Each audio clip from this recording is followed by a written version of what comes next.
Chapter 25, Prostate Cancer and Genetics. This is a genetic test for men who want to know about the prostate cancer risk as well as prostate hyperplasia, which is basically an enlargement of the prostate. It's not actually a cancer yet. And this product is shown here in the product overview. And as you can see here, it is suitable for prevention of these diseases, for early diagnosis, to catch it early, and for optimized treatment. Now, prostate cancer and prostate hyperplasia are influenced by 10 different genetic variations. And each one of these genetic variations can either increase the risk or not increase the risk. And by looking at all of these together, we can create a risk profile of a person. And these are the genetic variations that we test. As you might have seen in other trainings, this here is the gene name. This here is kind of like the catalog number of the genetic variation that we analyze. So this is a unique identifier for the genetic variation. And this is the genetic letter change. So normally this gene at this genetic variation location has a G, and it is changed to an A. And this here is just a small cutout from the report. If you look at each of these genes in detail, and you can actually find this text here, or this table, exactly like this in the report itself, so you can have an insight into the science behind it. First, you see TCF2, that's the short name for transcription factor 2, and this is, as I said, the catalog number. A short explanation of what this gene does. And then there are three different possibilities. So AA genotype means that both genes, every person has 2 copies of every gene, with some exceptions, but in this case it's AA on both, so both genes have an A, or it could be both genes have a G at this location, or one has an A and one has a G. So these are the 3 possible results. In case you want to know more about this, do check out the training for simple disease risk statistics. All right, this person here with the X has a GG genotype. 26% of the population has the same genotype. So about a third of the population has the same. And in this case, the meaning is no increased risk for prostate cancer. And if you have an A and a G, which is more than half of the population, also no increased risk. And if the person had an AA, it would mean that the risk is odds ratio 1.4. If you don't know what odds ratio means, I would also recommend the disease risk statistics training. There you'll learn everything about it. So the risk is 1.4 that of a person with the optimal genes. Here are the scientific references for it. So this is just one of the 10 genes. If we look at the next one, again, there are different genetic letters that could be present. 19% have an increased risk of prostate cancer. It's a 1.28-fold risk, so 28% higher risk. And the references here show the different genetic papers that have looked at this genetic variation and found this association with increased risk. Looking at the next gene, that's actually not a gene, it's AQ24, means on chromosome 8 at location 24. It's usually not really genes in this position, but it's some important genetic code. And in this genetic code, there is a genetic variation and has been found to influence the risk. And as you see, 5% have an AC genotype, a 1.53 risk, so 50% higher risk. And 1% have an AA genotype, also have a 53% higher risk. The next gene, that's the vitamin D receptor. The body produces vitamin D when you are exposed to sunlight.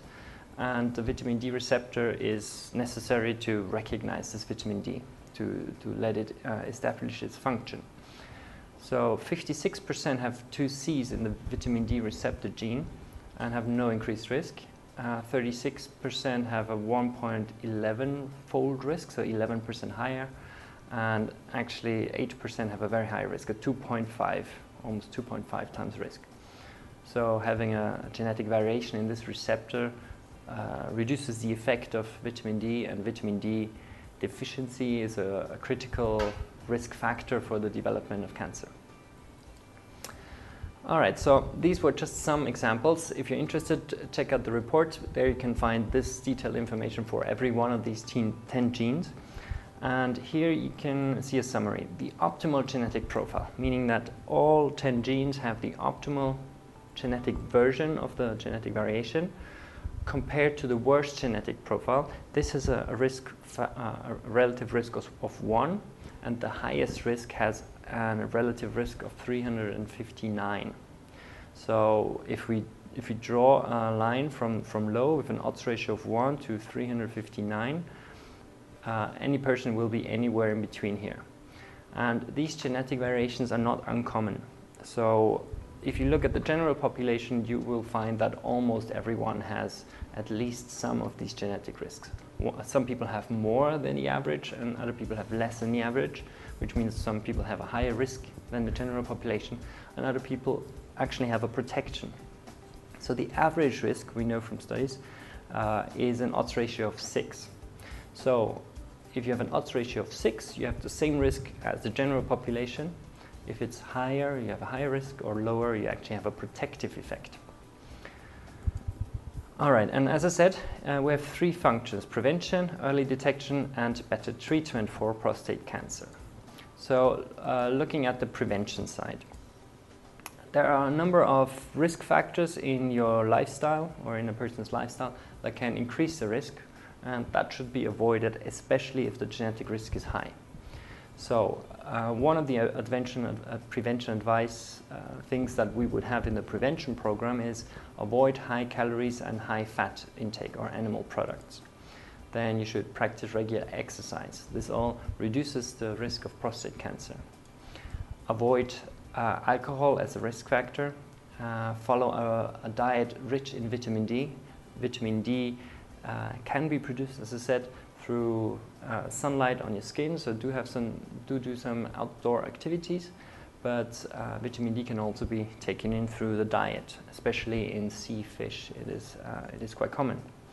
So if you follow this preventive advice, and it's explained in much more detail than I've just shown here, then you can reduce other risk factors that would also increase your risk and thereby work against your increased genetic risk.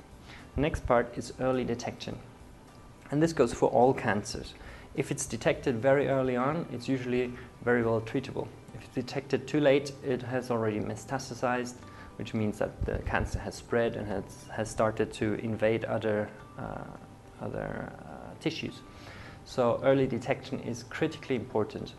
And so what people should do for early detection, especially if the risk is particularly high, they should go to more frequent, earlier and more thorough prostate examinations to find out if prostate cancer is developing. So there are a number of ways a doctor can check this up, and one of them is the PSA measurement in blood, and there are some other ways of keeping an eye on the prostate.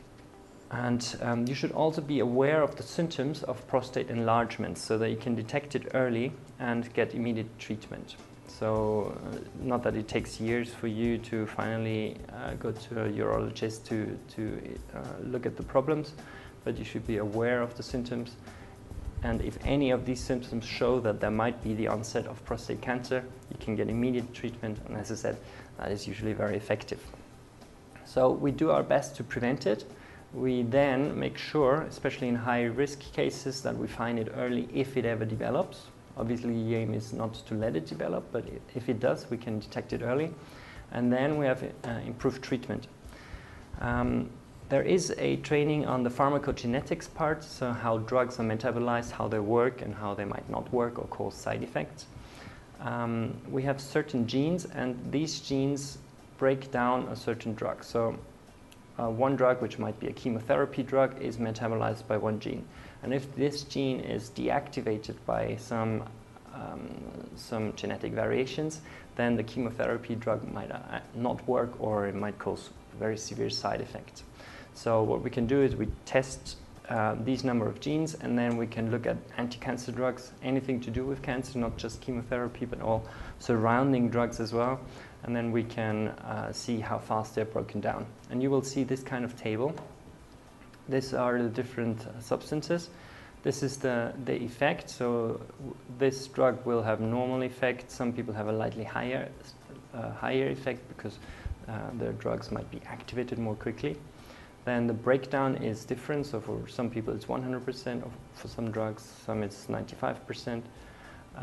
Some people have more common adverse reactions which should be avoided, and the recommended dose might also differ. And if an alternative is recommended, if the drug really is not broken down at all, then you would see here that there's an alternative drug would be advisable. And that's the end of chapter 25, prostate cancer and genetics.